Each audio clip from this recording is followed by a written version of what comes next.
નમસ્કાર મિત્રો.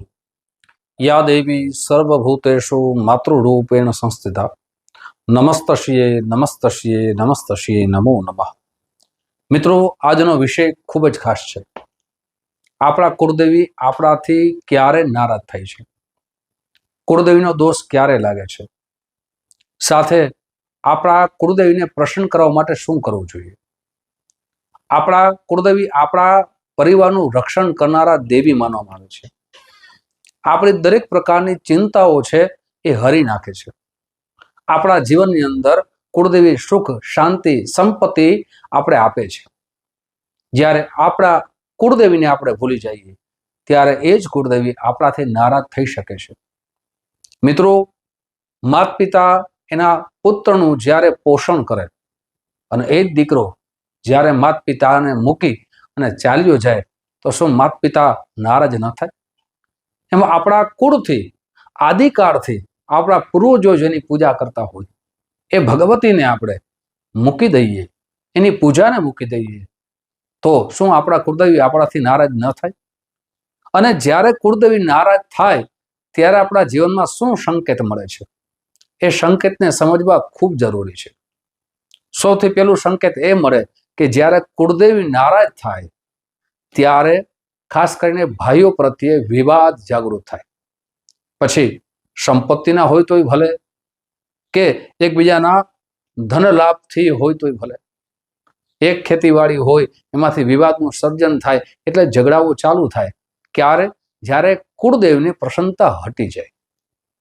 બીજું, જ્યારે સંતાનોના વિવાહ ન થાય, ખૂબ પ્રયત્નશીલ બને, એ પ્રયત્નશીલ આપણા સફળ ન થાય ત્યારે સમજવું જોઈએ કે કુળદેવી આપણા ઉપર પ્રસન્ન નથી. ત્રીજું, લગ્ન થઈ ગયા, વિવાહ થઈ ગયા પણ સંતાન થવામાં તકલીફ પડે.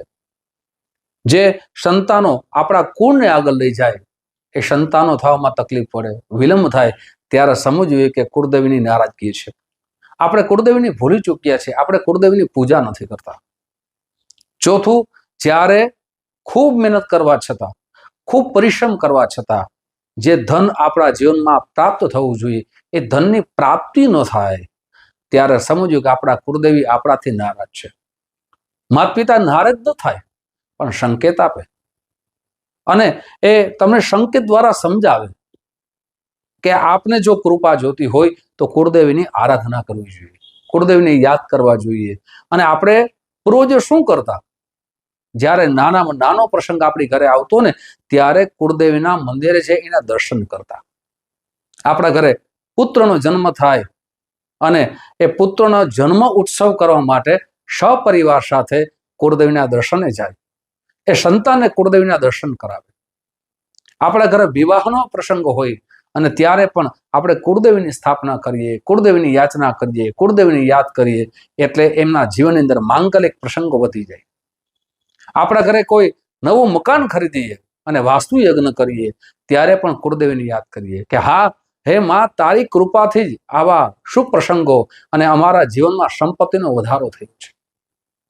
સાથે આપણા દીકરાના નાનામાં નાનો પ્રસંગ હોય, જેમ કે કેસ સંસ્કાર કરવા છે એટલે કે વાળ કાપવાની સામાન્ય વિધિ કરીએ ને ત્યારે કુળદેવીના ઘણી જગ્યાએ જોયું છે કે કુળદેવીના મંદિરે જઈ અને એનો પ્રસંગની ઉજવણી કરે. તો આપણા કુળમાં જે કુળદેવીની આપણે આરાધના કરીએ છીએ, જે પૂજા કરીએ છીએ અને એ આપણાથી નારાજ થાય તો જીવનમાં આપણું કોઈ રક્ષણ ન કરી શકે. આપણે જીવનમાં બાધાઓ જ આવે, આપણા જીવનમાં ચિંતાઓ જ આવે. તો કુળદેવીને પ્રસન્ન કરવા માટે શું કરવું જોઈએ? અને આપણું જ્યોતિષ શાસ્ત્ર પણ કુળદેવીનો દોષ આવે તો એનું પ્રમાણ આપે છે. મિત્રો, કયું પ્રમાણ જોઈએ? જ્યોતિષનું પ્રમાણ પણ આપીશ અને કુળદેવીની પ્રસન્નતા વધે તમારા જીવનમાં એવા ઉપાય પણ બતાવીશ. પણ તે પહેલા એક નમ્ર પ્રાર્થના છે. મારા નવા મિત્રો આ વિડીયો જોઈ રહ્યા છો, મિત્રો આ વિડીયો તમને ગમે તો જરૂર ને જરૂર લાઈક કરજો, તમારા મિત્રોમાં શેર કરજો.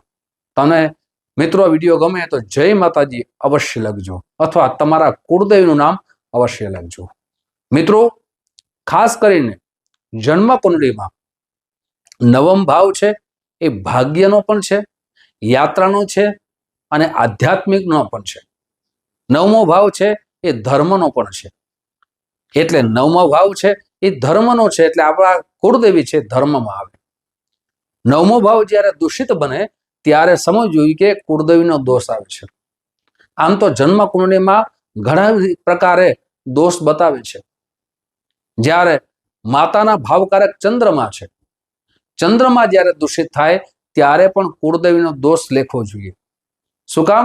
જેટલી દેવીઓ છે એ માતા સમાન આપણે ગણીએ છીએ, અને જેટલા દેવતાઓ છે અલગ અલગ રીતે એને પિતા સમાન ગણીએ છીએ. એટલે આગળના વિડીયામાં હું પિતૃદોષ વિશે પણ વિશેષ ચર્ચા કરીશ. અને આજે ખાસ કરીને કુળદેવી તમારી જન્મ કુંડળીમાં જો આ એક દ્રષ્ટાંત આપું છું મિત્રો, વિશેષ કરીને કુળદેવીના દોષની વિશેષ ચર્ચાઓ આપતા વિડીયામાં આપીશ. ક્યારે આપ જન્મ કુંડળીમાં જોઈ શકો. જન્મ કુંડળીના નવમા ભાવનો માલિક જ્યારે રાહુ સાથે હોય, જ્યારે કેતુ સાથે હોય, જેમ કે નવમા ભાવનો માલિક ગુરુદેવ થાય છે, ગુરુદેવ રાહુ સાથે હોય તો ચાંડાલ યોગ થાય અને કુળદેવીનો દોષ પણ લાગે. ગુરુ જ્યારે કેતુ સાથે હોય ત્યારે પણ ચાંડાલ યોગ થાય. એટલે મિત્રો તમે જાતે જોઈ શકો. હવે માની લ્યો કે નવમા ભાવનો માલિક ચંદ્રમા છે અને ચંદ્રમા રાહુ સાથે હોય, કેતુ સાથે હોય, ત્યારે પણ કુળદેવી દોષ માનવામાં આવે છે.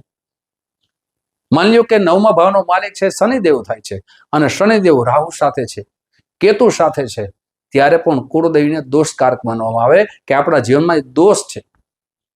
નવમા ભાવનો માલિક શુક્ર હોય અને શુક્ર રાહુ સાથે હોય, શુક્રને સ્ત્રીનો કારક માનવામાં આવ્યો છે, માતાનો કારક પણ માનવામાં આવ્યો ચંદ્રમાની જેમ, ત્યારે પણ કુળદેવીનો દોષ ગણવામાં આવે છે.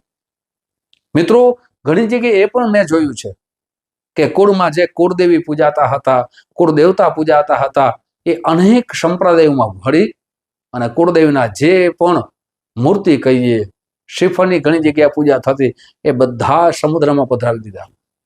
મને ઘણી પ્રકારના ફોન આવે છે કે અમારા કુળદેવી કોણ છે એમને ખબર નથી. એટલે જ આપણા જીવનમાં આ બધી ચિંતાઓ આવે. શું કામ?